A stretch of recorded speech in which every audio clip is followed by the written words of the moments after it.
Thanks, Amity. Guys, thanks for being here this morning. We're really excited about the opening of schools.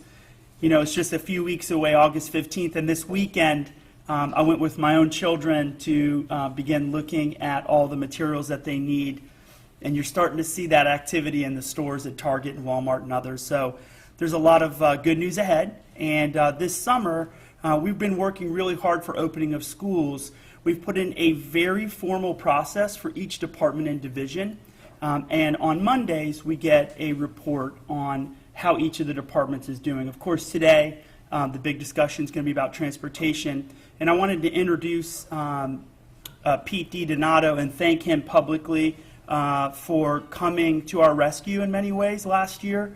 He and the administrators there, as well as the 600 plus dedicated drivers who helped us work together to get back on track. And so we've done a lot this summer to make sure that we're in a much better place. And you're going to hear a little bit about that. We've got a new Chief Operating Officer named Dr. Donald Fenoy, who's going to go through a PowerPoint presentation and talk to you specifically about the improvements that we've made. And we're excited about this school year, and we're excited about the academic success that we had last year. We cut the number of F schools from 8 to 2, and we had the highest number of A and B school percentage-wise of the large 7 urban districts. So I'm impressed by last year's academic improvement. I know that this year will be even better. So without any further ado, I'm going to ask Dr. Fenoy to come up, share a couple of slides with us, and then we'll take questions from the group. Thank you. Well, good morning. Like Dr. Avossa said, my name is Dr. Donald Fenoy. I am the new Chief Operating Officer. I'm very happy to be here. Working with Pete and the team, I was thrown into the group in May. And working with some consultants in the team, we have been able to put some things in place. My role actually in this whole thing is to make sure that central office was removing barriers that the team needed to make sure that they were able to execute on some of the expectations, not only from the superintendent's office, but from our consultants. So very pleased with our progress thus far. So just want to kind of go through a few slides. Where we stand today, 2 weeks before the start of school. So right now we've hired close to 700 drivers. Now, the reality of who actually shows up is that process begins today at bid day. And so over the next couple of days, we will actually have those final numbers to determine who will actually be driving those buses. We have over 647 routes that have been created that actually transport close to 60,000 students daily. Dr. Avossa and the board, prior to me coming on board, took the great step to raise the starting salary for drivers to $14 an hour. And that has been very effective in retaining employees and also bringing in a new group. I think prior to me coming on board, there was a job fair where we had a very large turnout, and we've been able to process through those over the course of the last couple of months. The next slide. So some of the features for this year, the board has selected to purchase 60 new buses. And those buses have begun to roll in. That is very exciting because those buses don't require any maintenance today. So we'll be able to put those new buses on the road. Those buses come equipped with all of the features that we need to make sure that our students are safe and put them on the road. We have a total of 812 buses that are available for the 647 routes. And so again, as our maintenance team continues to work on making sure that all the features of the buses are up to date, we're very pleased with that progress. And we hope over the next couple of weeks we can close out those measures in terms of all of the safety records, cameras, and GPS systems that are working effectively. So how are we tracking our buses? Every bus is GPS enabled. Now that does not mean that parents have access to track their bus on an iPhone. What it means is that we can track those buses from our different depots, and it allows us to know, so when people call us, we can give them accurate information as to where those buses will land and the times that they were supposed to be where they're supposed to be. So that's a feature that we're very proud of, and if you go out to the depots, you'll see those features in action. School staff will be trained, and they have been trained during the course of the summer when principals come back, so that the schools can also track that information.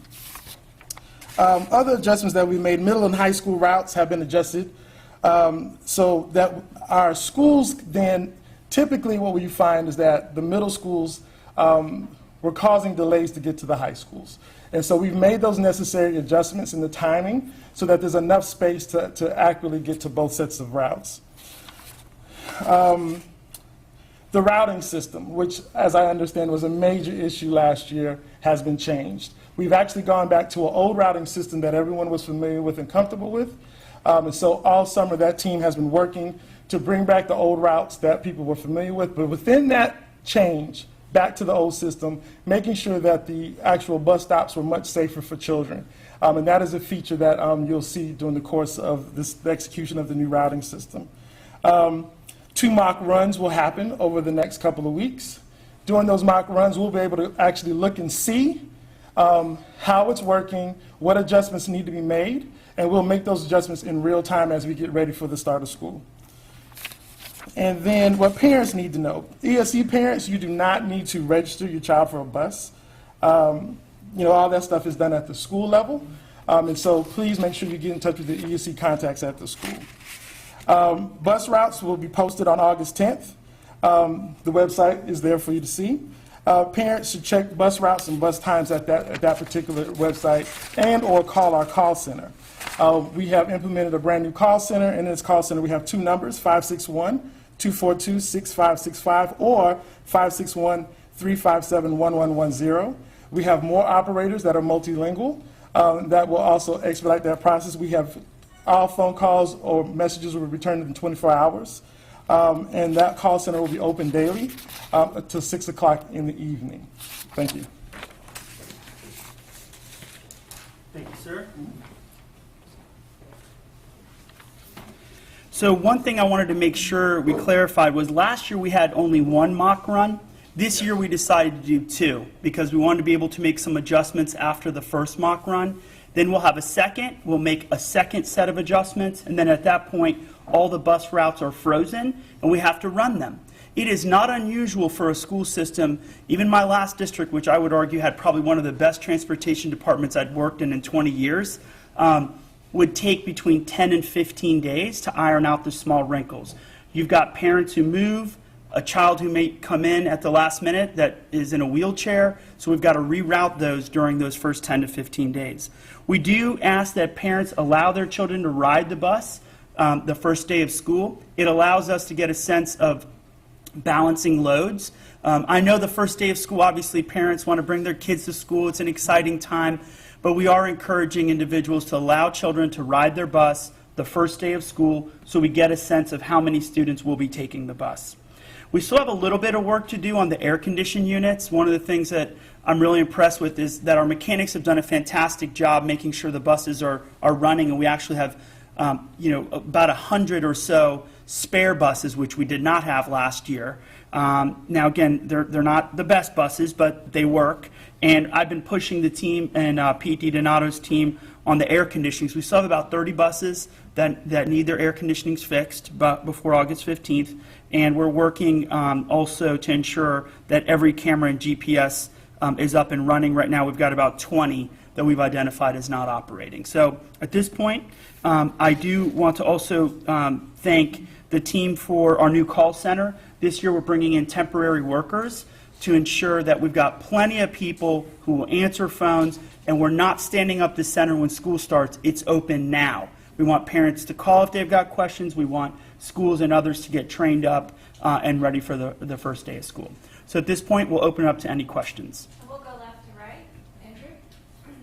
You said 30 buses need their ACs fixed. Does that mean there's buses that have AC, or are there other buses that aren't self-repaired but don't have AC at all?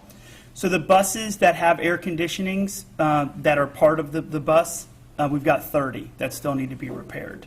So all the buses besides the 30 have AC? I don't know. I don't think. Yes, all the Pete, why don't you come up? yes.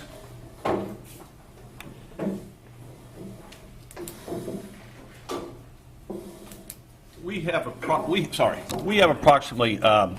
712 buses, and we have again 647 routes, and plus we have the new buses coming in. Out of that 712, 30 need repairs, and that's. And do that's the what we have. remainder have air conditioning? All of them are working. Okay. All buses are working. So 700. So is it 712 or 812 buses you have? 812. I'm sorry, 812. You got me. Yeah. So 785 AC. Right, Okay, great. right, sorry. Yeah. The other answer? As far as just budgeting, has any budget increases been made to the transportation department to be able to implement some of these changes? So, yes, we added an increase last year of $14, which was part of the budget, and it's an important part. We wanted to make sure that we can recruit and retain our best drivers. And also, one thing that's going to be very different is we've started tightening the screws on accountability. Last year, you saw a larger number of drivers probably than in the past getting reprimanded, losing their jobs, being suspended. And now that we know we've got a large number of individuals who are willing to come work for us, we're going to continue to work on those relationships. The culture in transportation has not been the best in the past. And this past year, our bus drivers really stepped up and did a great job. And we fought for an increase, a pretty significant one. And now they're the highest paid drivers in South Florida for bus driving school buses. But I'm saying, like, not for school bus drivers, but the budget For for transportation? department. Has that budget been increased, and if so, by how much? Let me give you that information separately. I couldn't tell you offhand what that number is. I know that there's going to be some increases, but I don't have it offhand. We'll get staff to send it to you. 44 drivers positions that we didn't have. So let me get you something more formal in writing. As far as the cameras on the buses, I know we've done reports on it with our station. Are those now completely operational, and where does this status stand? So as of today, we still have about 22 cameras and /GPS systems that aren't working, and we'll continue to work with that. Some of that is the installation process, and from this past year moving forward, all the new buses that we purchase are going to have those things installed at the factory, which is much better than the way we had been doing it in the past. The best practice is to buy those systems. They're installed. They're there's more consistency with them, and they last longer. Next reporter, next question. You mentioned, Dr. Avossa, about some of the hiring and these bus drivers that maybe you had some issues with last year. I specifically remember a bus driver that may not have had the proper amount of training. With all of these new positions and the interest that we've seen in some of these jobs here, what are some of the steps you're taking to really vet these candidates and make sure that they're not only a plethora of drivers, but drivers who are prepared? Pete, come on up. So I'm going to ask Mr. DiDonato to give you a little bit more details. Obviously, the nuts and bolts of background checks, ensuring that they have the right CDL license, et cetera, that's the easy part. The hard part is the training, and I'm going to ask Mr. DiDonato to give a little bit more background on that. Yes, since we don't need drivers as bad as we did last year, so we're holding drivers back and sending them back for retraining, all the drivers. If they get in an accident, we send them back for retraining. If a driver is a little bit shaky in handling their bus, we retrain them. We keep them in the class before we let them drive for us. What about the new drivers? The How new many drivers hours? also. How many hours do they get? They have 40 classroom, and they could have as much as 60 or 70 training behind the wheel before we let them release them. But usually it's 80 to 100 hours total training most of our drivers have. So, and then when we send them to the facilities, they drive with somebody for a while. We just don't, you're certified, here's your bus, go. They'll ride with somebody, they'll ride with a trainer. So. And one of the benefits of having more drivers than routes is that we're going to be able to continue to do that. I've also authorized, as he mentioned, continuing to hire drivers because it's a very fluid process, and we can't let something as simple as transportation slow down what's happening in the classroom. And so we need to make sure our kids are at school on time every day. Dr. Lewis, can you talk about the backup plans? I know no plan is completely foolproof. Can you talk about the plan B in case you do experience some difficulties this year? Well, one of the benefits of having hired significantly more drivers than routes is that we've got a backup plan because we've got people sitting on the bench. One of the problems is if somebody calls in sick, you still have to pick up the kids. And last year, what we saw was that a double-edged sword. One was we didn't have enough buses that were properly equipped and running, and we had more routes than we had bus drivers. Added on top of that, the meltdown with the actual routing system, we had chaos, and everybody knows that. We'd have a much better year this year. We're prepared for that. We also have individuals who work in transportation who don't drive a bus every day, but can drive a bus if needed. Mechanics, helpers, folks who work in the office, administrators who can drive a bus if we've got an issue. Next question. Scott? I'm afraid I'm going to repeat something, sorry. All right, great. Well, I want to thank the bus drivers, P.T. Donato, Dr. Donald Fenoy, the team out of transportation have been hard at work all summer. I ask parents to please, if you've got questions, call the call center and be patient with us. Allow your children to ride the bus on the first day of school. It's important that we balance those loads, and we're really looking forward to an awesome first day of school on August 15th. Thank you.